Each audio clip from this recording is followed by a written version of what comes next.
一斉のせ。こんにちは、ひまひまです。こんばんはと言いますか。今日はですね、珍しく近況報告でも、まだ、11時16分。まだ早いですね。大学生になって健康生活になったということで、今日は最近の、大学に行き始めて、だいぶ慣れてきたひまひまの近況報告していきたいと思います。それでは、やっていきましょう。レッツゴー。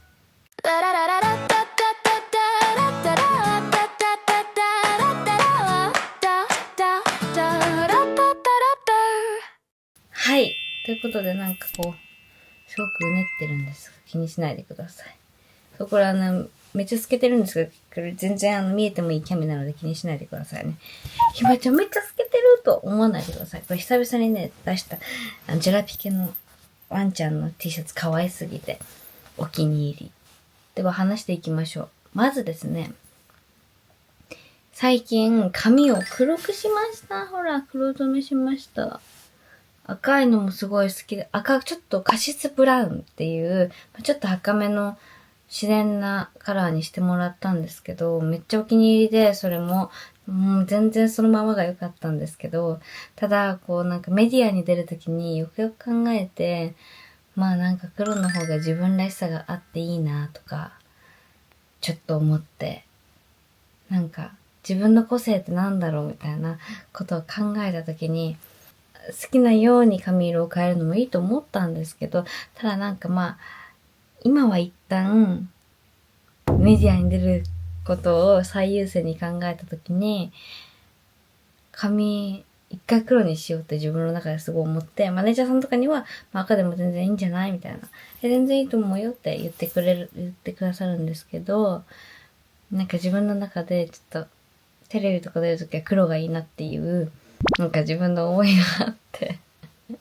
黒にしました。はい。黒染めしましたね。TikTok で、大学で撮ったね、TikTok を載せたんですよ。そしたらコメント欄で大学生になったらなんでこんなメイク、こんな同じようなメイクが量産されるのみたいなコメントがあったんですけど、私本当に高校生からメイクをほぼ変えてなくって確かにちょこちょこ変わってはいるんですけど、使うものだったりとか、でも色味の使い方とか、ここにブラウンを乗せてピンクを入れてとか、全く変わってないんですよ。だから絶対フィルターなんですけど、それがちょっと自分の中でちょっともやっとしてちょっといや、絶対みんな自分の中で、メイクって人それぞれだし、自分の好きなようにすればいいので、別にそれもね、アンチっていうわけで絶対ないとは思うんですけど、ただ単の疑問だと思うんです、その方も。ただ自分の中で、私は昔からこれだし、これが好きでやってるし、なんならあれはほぼフィルターでそうなってるだけなんですよ。だからそんなにメイクも頑張ってるのに、って思いました。すぐ悲しい気持ちになっちゃう。豆腐メンタルなので。ポジティブなんですけどね。メンタルは激弱っていう、結構、比例していないというかね、そこは。で、最近さ、あと、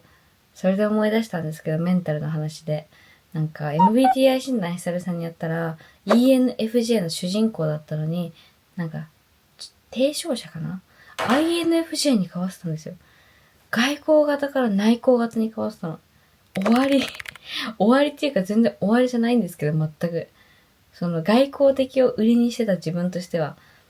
愛かみたいな。でもただ私、愛の部分も正直自分の中ではすごいあると思っていて、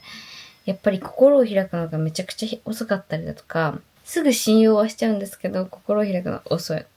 ちょっと意味わかんないんだけどね。で、なんだっけ。それただ、E が49%、愛が51%みたいな。ほんとギリギリのラインなんです、こういう。だから正直どちらとも言えないと、どちらでもある場面によって違うと思うんだけど、INFJ になってました。っていう話です。あと、そう。今と JK 青春大集合でっていうイベント、ファンミーティングなんですけど、なんと6月14日に決まりました。ありがとうございます。少しだけ追加販売、本当に少しだけ、超少しだけ追加販売がありまして、それはなんでかというと、6月14日、ギリギリテスト期間に被らないようにして、で、あと日曜日なので、結構大人の方たちも、来やすいんじゃないかなと思って、やっぱり土曜日だとお仕事がある方もいらっしゃるので、学校もそれこそ日曜日にしました。なので、5月の25日から発売開始なので、ぜひ、皆さん、5月25日は多分0時0分だと思います。から発売、先着なので、ぜひ、ゲットしてくださると嬉しいです。本当に、イベントでは、卒業アルバムの写真だったりとかも絶対公開しますし、裏話だったり、めっちゃ面白い話があるんです。私が高速破った話とかありますし、なんかほんといろんな企画を用意しているので、ぜひ来てくださると嬉しいです。お兄ちゃんも来ますので。会場にいると思いますよ、お兄ちゃん。グッズもね、イベントで販売されるということで、はい、ぜひ、ゲットしてくださると嬉しいです。結構安く頑張っていただきました。クリアファイル500円とかね。なんで、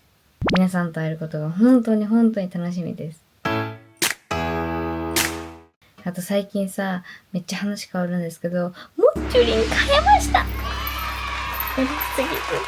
モッチュリンをもうめっちゃ大学でその友達たちが、やばい、モッチュリン発売されるみたいな感じで教えてくれて、やばい、モッチュリンだ、モッチュリンだモッチュリン大好きだから。で、モッチュリンの予約をしました。パパとママと朝6時50分から待機して、やって、そしたら、ゲットできて、全部3種類ずつ、3種類を3個ずつ9個ゲットしました。もう超楽しみ。早く、モッチュリン食べたことないの人生で。だから早く食べたいです。それが今のモチベです。あと、入院してて、韓国語レッスンが最近できてなかったんですよ。で、私、60レッスン分を買ったんですね。で、そのレッスンを消費しないといけないんです。半年中に。で、入院してたから1ヶ月分なくなっ、1ヶ月レッスンしてなくて、あ、やばいやばいやばいってなって、最近韓国語モチベを上げようと思って、韓国人のインフルエンサーさんたくさん見て、女の子とかもう可愛いみたいな。もう本当に。で、韓国語をちょっと見るようにしてるんですけど、で、レッスンもモチベが上がったので、よし、頑張ろうってことで、今後のレッスン、10コマぐらい予約しました。なんで、韓国語も頑張っていきたいと思います。あと、大学なんですけど、大学はもうだいぶ慣れてきたね。今まで山登りというか、坂主にが本当にきついって言ってたけど、でも、毎日毎日本当に行ってると、だんだん慣れてくる。本当に。だいぶきつかったけどね、最初は。はい。で、最近はもうお友達もできまして、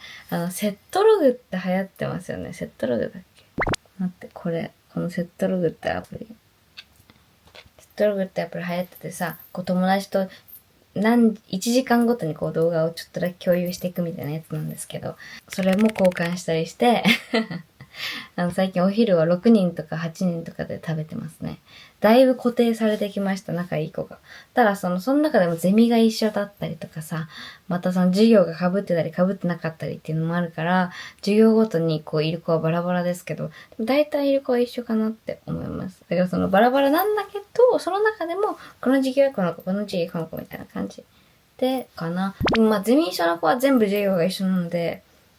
一緒に行ってくれて嬉しいです。でも本当にこうやってみんなに会えたりとか、本当いろんな県からさ、みんな集まってるから。で、めっちゃ頭いい子もいっぱいいるし、すごいみんないろんな考えを持ってて、将来こういうことがしたいっていう目標が明確にあって、すごく刺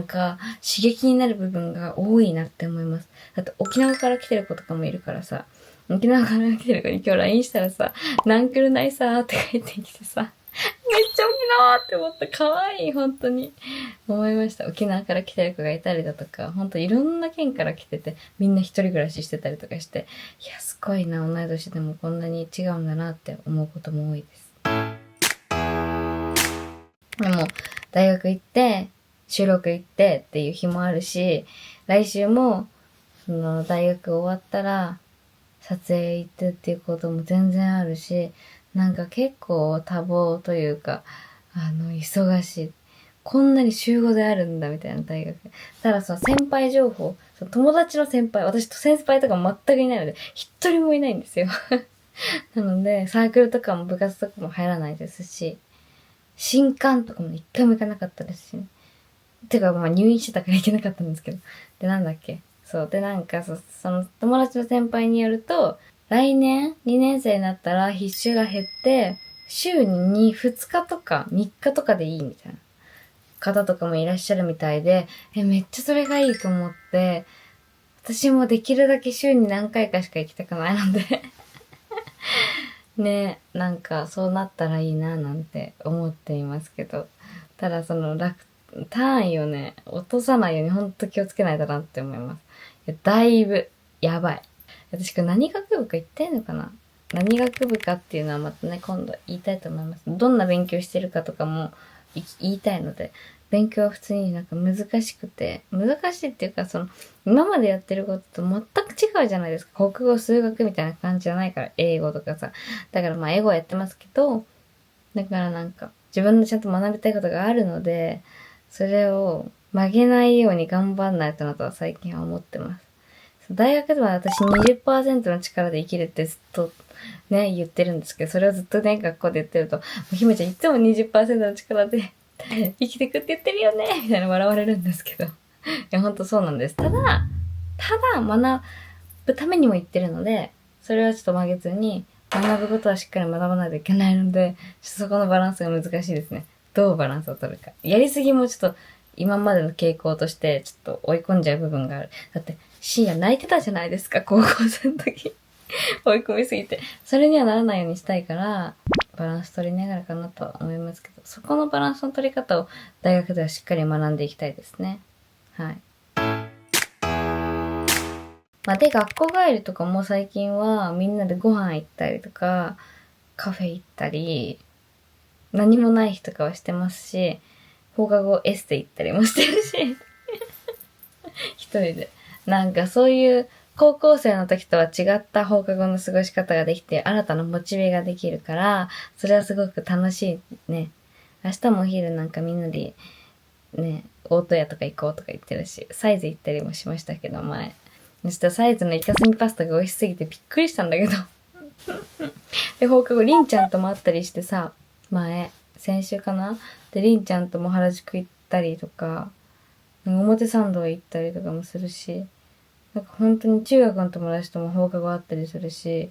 なんかそれがすごく楽しくて、結構大学生活はエンジョイしてるんじゃないかなと思います。というわけでですね、今回こんな感じで終わりたいと思います。今回はもう近況報告だったんですけど、また前のさ、もう大学無理かもみたいになってる時とはまたちょっと違って、今はちょっとずつ楽しくなってきてるので、やっぱりちょっとの踏ん張りは大事だなと思いました。きついところでちょっと踏ん張るとまた明るい未来が見えてきたりもしますし、でも頑張りすぎも良くないから、いい感じにバランスをとって、はい、5月も乗り越えていきましょうね。では次回のひまひまチャンネルもお楽しみに。バイバーイ。また明日も頑張ります。